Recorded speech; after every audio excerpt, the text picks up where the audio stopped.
साथियों, आप सभी का हिस्ट्री हिंदी पॉइंट चैनल में हार्दिक स्वागत है। आज हम आदिकाल की बात करेंगे। आदिकाल में देखिए, हम नामकरण, आदिकालीन काव्यधारा, सब चीज़ों की बात कर चुके हैं। आज केवल हम आदिकाल में कुछ आलोचकों के कथन, कुछ आलोचकों की टिप्पणियाँ, उन्हीं को देखेंगे। खासकर इस वीडियो में हम आचार्य रामचंद्र शुक्ल और आचार्य हजारी प्रसाद द्विवेदी जी का जो कथन है वो देखेंगे। आइए देखते हैं आदिकाल आलोचकों की दृष्टि में आचार्य रामचंद्र शुक्ल और हजारी प्रसाद द्विवेदी के ऐतिहासिक दृष्टिकोण। देखिए, आदिकाल स्वतः व्याघातों का युग।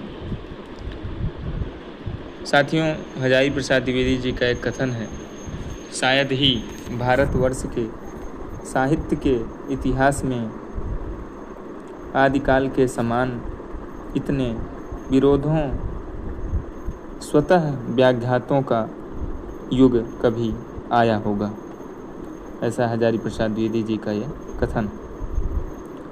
हजारी प्रसाद द्विवेदी जी आदिकाल के संदर्भ में कहते हैं कि शायद ही भारतवर्ष के साहित्य के इतिहास में आदिकाल के समान इतने विरोधों, स्वतः व्याघातों का युग कभी आया होगा।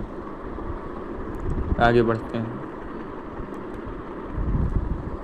हिंदी का भाषाई उद्गम, शुक्ल का दृष्टिकोण। देखिए, शुक्ल जी का क्या दृष्टिकोण है, इस पे हम देखते हैं।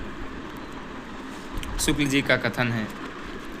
साथियों, शुक्ल जी का एक कथन है कि अपभ्रंश या प्राकृताभास हिंदी के पदों का सबसे पुराना पता तांत्रिक और योगमार्गी बौद्धों की सांप्रदायिक रचनाओं के भीतर विक्रम की 7वीं सदी के अंतिम चरण में लगता है। ये आचार्य रामचंद्र शुक्ल जी का कथन है कि अपभ्रंश या प्राकृताभास हिंदी के पदों का सबसे पुराना पता तांत्रिक और योगमार्गी बौद्धों की सांप्रदायिक रचनाओं के भीतर विक्रम की 7वीं सदी के अंतिम चरण में लगता है। तो ये देखिए, प्राकृत, इसकी अंतिम अपभ्रंश अवस्था, इससे हिंदी साहित्य का आविर्भाव। ये शुक्ल जी का कथन है, ध्यान में रखिएगा। आगे बढ़ते हैं। देखिए, वीर गाथा काल, समय और सामग्री। साथियों, आचार्य रामचंद्र शुक्ल जी का ही एक कथन है कि वीर गाथा काल का समय महाराजा हम्मीर के काल तक ही समझना चाहिए। आचार्य रामचंद्र शुक्ल जी का ही एक कथन है कि वीरगाथा काल का समय महाराजा हम्मीर के काल तक ही समझना चाहिए। रोला उल्लाला, वीर छप्पय और कुंडलिया अपभ्रंश के अपने छंद हैं। हजारी प्रसाद द्विवेदी जी का कथन है। ये देखिए, यहाँ लिखा है रोला उल्लाला, उल्लाला नहीं लिखा है। ये देखिए, मिस थोड़ा सा हो गया है। ये इमीबीयू जो लिखा है, ये थोड़ा सा मिस्टेक हो गया है, इसकी जगह आप उल्लाला कर लीजिएगा। तो साथियों, हजारी प्रसाद द्विवेदी जी का एक कथन है कि रोला उल्लाला, वीर छप्पय और कुंडलिया अपभ्रंश के अपने छंद हैं। दोहा अपभ्रंश का लाडला अर्थात प्रिय छंद है। 7वीं सदी के बाद भारतीय साहित्य में इसका दर्शन होता है। तुलसी के काल में आल्हा या वीर छंद का प्रचार नहीं था। तुलसी ने इस छंद का प्रयोग नहीं किया है।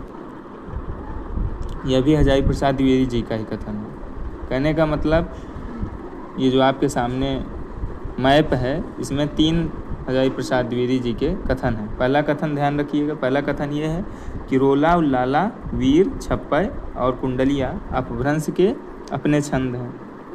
दूसरा कथन है, दोहा अपभ्रंश का लाडला या प्रिय छंद है। 7वीं सदी के बाद भारतीय साहित्य में इसका दर्शन होता है। यह हजारी प्रसाद द्विवेदी का दूसरा कथन हो गया। और तीसरा कथन इस मैप में है कि तुलसी के काल में आल्हा या वीर छंद का प्रचार नहीं था। तुलसी ने इस छंद का प्रयोग नहीं किया है। हजारी प्रसाद द्विवेदी। इस प्रकार से 3 कथन यहाँ हो गए हजारी प्रसाद द्विवेदी जी के। आगे बढ़ते हैं। राजस्थान की दोहरी काव्य धारा। साथियों, भाट चारण। हजारी प्रसाद द्विवेदी जी का एक कथन है कि राजस्थान के भाटों ने जहाँ श्रृंगार रसात्मक रचनाएं की, वहीं चारणों की रचनाएं वीर रसात्मक होती थी। हजारी प्रसाद द्विवेदी जी का कथन, मतलब कि भाट श्रृंगार रसात्मक रचनाएं लिखे और चारण वीर रसात्मक रचनाएं लिखे। आगे बढ़ते हैं। जैन साहित्य नाद सौंदर्य का चरम। हजारी प्रसाद द्विवेदी जी का एक कथन है कि जिन पद्मसूरी की प्रसिद्ध पुस्तक थूलिभद्द फागु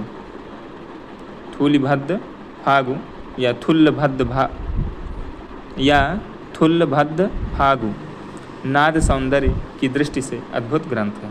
हजारी प्रसाद द्विवेदी। तो हजारी प्रसाद द्विवेदी जी का एक कथन है कि जिन पद्मसूरी की प्रसिद्ध पुस्तक थूलिभद्द फागु या थुल्लभद्द फागु नाद सौंदर्य की दृष्टि से अद्भुत ग्रंथ है। ध्यान रखिएगा।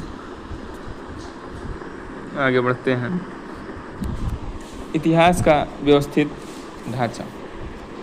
साथियों, आचार्य रामचंद्र शुक्ल जी का कथन है, ये ध्यान रखिएगा। उन्होंने कहा कि मेरा उद्देश्य अपने साहित्य के इतिहास का एक पक्का और व्यवस्थित ढांचा खड़ा करना था, न कि कवि कीर्तन। और उन्होंने एक और कथन क्या कहा कि कवियों के परिचयात्मक विवरण मैंने प्रायः मिश्र बंधु विनोद से लिए हैं, वहीं कुछ कवियों के विवरण में परिवर्तन और परिष्कार भी किया है। ये दोनों कथन आचार्य रामचंद्र शुक्ल जी का है, ध्यान रखिए।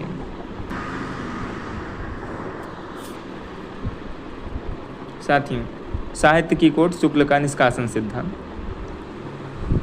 शुक्ल जी का एक और कथन है कि अपभ्रंश की पुस्तकों में कई ग्रंथ जैनों के धर्म तत्व निरूपण से संबंधित हैं, जो साहित्य की कोटि में नहीं आती हैं। आचार्य रामचंद्र शुक्ल जी का ये कथन, ये भी ध्यान रखिए।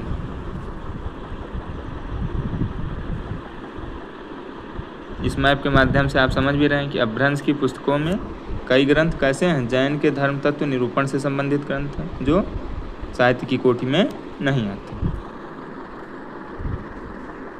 आइए देखते हैं। अतीत के अन्वेषक, प्रमुख शोधकर्ता।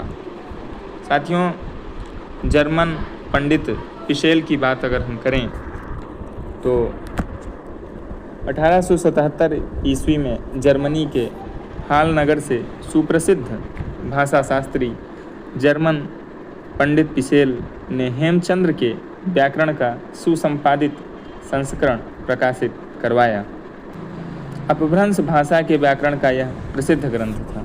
हजारी प्रसाद द्विवेदी जी का यह कथन है, तो उसी के आधार पर हम देख रहे हैं हजारी प्रसाद द्विवेदी जी का जो कथन है कि 1877 ईस्वी में जर्मनी के हाल नगर से सुप्रसिद्ध भाषा शास्त्री जर्मन पंडित पिशेल ने हेमचंद्र के व्याकरण का सुसंपादित संस्करण प्रकाशित किया। अपभ्रंश भाषा के व्याकरण का यह प्रसिद्ध ग्रंथ था। इसी के आधार पर हमें पता चला कि जो जर्मन पंडित पिशेल हैं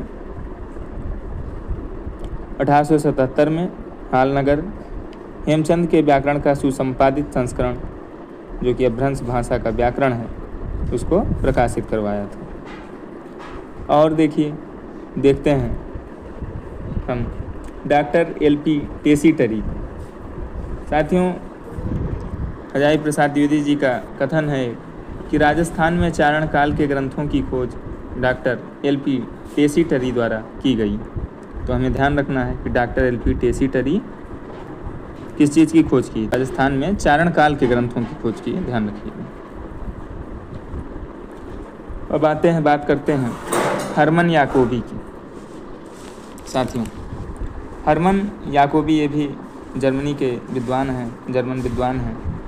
साथियों, हजारी प्रसाद द्विवेदी जी का ही कथन है कि जैन शास्त्रों का अध्ययन का श्रेय जर्मन विद्वान हरमन याकोबी को है। अर्थात हरमन याकोबी जैन शास्त्रों का अध्ययन किए, ये जर्मन के विद्वान थे, जर्मनी के मतलब। अब आते हैं माता प्रसाद गुप्त एवं मोतीलाल मेनारिया की बात करते हैं। तो देखिए, सबसे ज़्यादा चारण रचनाओं का संपादन माता प्रसाद गुप्त जी ने किया है और सबसे ज़्यादा शोध कार्य चारण साहित्य पर मोतीलाल मेनारिया जी ने किया है। मोतीलाल मेनारिया जी ने किया है चारण साहित्य पर सबसे ज़्यादा शोध कार्य। ये बात ध्यान में रखिएगा कि सबसे ज़्यादा चारण रचनाओं का संपादन माता प्रसाद गुप्त ने किया है और सबसे ज़्यादा शोध कार्य चारण साहित्य पर किसने किया? मोतीलाल मेनारिया ने किया। आगे बढ़ते हैं। शुक्ल बनाम द्विवेदी एक तुलनात्मक दृष्टि। तो साथियों, आचार्य रामचंद्र शुक्ल, हजारी प्रसाद द्विवेदी जी। आदिकाल की मूल प्रकृति माना शुक्ल जी ने वीर गाथाओं का काल, हजारी प्रसाद द्विवेदी जी ने विरोधों और स्वतः व्याघातों का युग। इतिहास लेखन का उद्देश्य शुक्ल जी का था पक्का और व्यवस्थित ढांचा तैयार करना। हजारी प्रसाद द्विवेदी जी का उद्देश्य था व्यापक साहित्यिक प्रवृत्तियों की खोज करना। जैन साहित्य पर दृष्टिकोण देख लें तो शुक्ल जी का दृष्टिकोण था कि धर्म तत्व मानकर साहित्य से निष्कासित किया जाए। कुछ ऐसे मतलब कि ग्रंथ हैं जैन साहित्य जिनमें केवल जैन धर्म के बारे में ही बताया गया, तो वो साहित्य की श्रेणी में नहीं आते, ऐसा माना शुक्ल जी ने। हजारी प्रसाद द्विवेदी जी ने कहा, इनका दृष्टिकोण था कि नाद सौंदर्य के रूप में साहित्य स्वीकारता। तो साथियों, मैं निष्कर्ष पे पहुंचता हूं। निष्कर्ष: एक जीवंत और बहुआयामी युग। आदिकाल केवल एक ऐतिहासिक कालखंड नहीं है, बल्कि भाषा, धर्म और रस का वह संक्रमण बिंदु है जिसे समझने के लिए शुक्ल जी का व्यवस्थित ढांचा और द्विवेदी जी की समन्वयवादी दृष्टि दोनों अनिवार्य है। अंततः साथियों, मैं अपनी वाणी को विराम देना चाहूँगा। आप सभी का बहुत बहुत धन्यवाद। आप सभी इतनी देर तक बने रहे। फिर मिलते हैं कुछ अन्य आलोचकों के कथन को लेकर जो आदिकाल से संबंधित है।